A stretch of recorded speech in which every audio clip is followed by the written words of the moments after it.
Smoking debris has been spotted in a remote part of the western Papua region where an aircraft carrying 54 people crashed yesterday.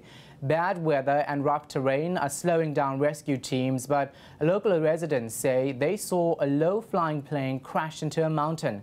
For Rise News, Faith Orr reports. No word yet whether any of the passengers or crew on board this Trigana Air flight are alive. But the Indonesian president has been expressing his fear, tweeting, "Joining grief for the crash victims. Let us pray together." The plane lost contact with air traffic control around 30 minutes after taking off from Sentani Airport in the regional capital, Jayapura. It was heading to the town of Oxabil. Now officials say a search plane has spotted debris and smoke around 30 miles from the airport.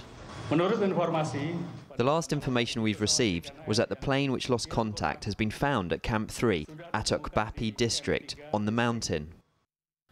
On board the crash plane is 44 adult passengers, 2 children, 3 babies and 5 crew members. All these relatives can do is wait for answers. Faith Orr, Arise News. Well, for more on this, I'm joined in the studio by Rise News reporter Faith Orr. Thanks for your time, Faith. Officials still on their way a day later. Why has it taken so long? Short answer is the weather. Conditions are really bad, it's really foggy. But there has been some progress. There was search aircraft out today and they did manage to locate the site. They also managed to get some aerial footage of the site. That was shown for the first time at a press conference today, and I believe we can show our viewers that. Yeah. The images, as you can see there, they are really grainy, and I think that does just give some idea of how bad the weather was, that the site, it's not that clear, but you can just see the wreckage there. Unfortunately, officials from the airline, Trigana Air, have confirmed just recently that the plane is completely destroyed and that relatives will be taken to the site to help with the identification of those on board.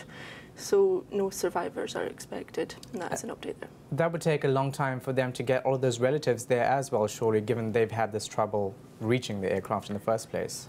Yes, certainly. I mean, the rescue teams actually still aren't there on land. We can see it from the air, but they're not there on land. There are vehicles on the way. They do have a plan that once they get to the site, the military are going to build a helipad, and that will obviously assist with getting people in and out of the site much easier than trying to go over the terrain. So any idea what went wrong? Not yet.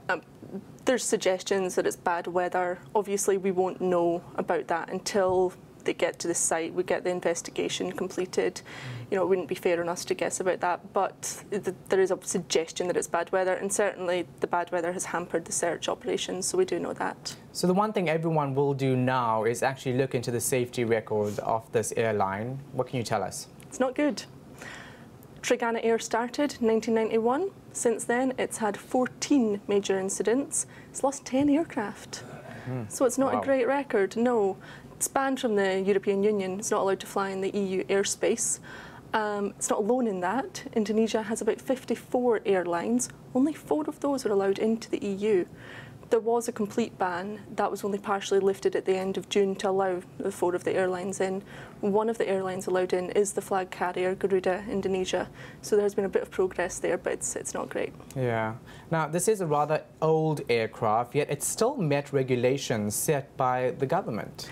Yeah, so it's about 27 years old. It was built in 1988. To give that a bit of perspective, if you look at British Airways, the average age of their fleet, 12 years old. American Airlines, about 11 years. So it is an old aircraft. It does need maintenance. These maintenance on these aircraft, they need to be upkept. Really does. But what's interesting is if you look at the Indonesian Transport Ministry, they have a national aviation safety programme.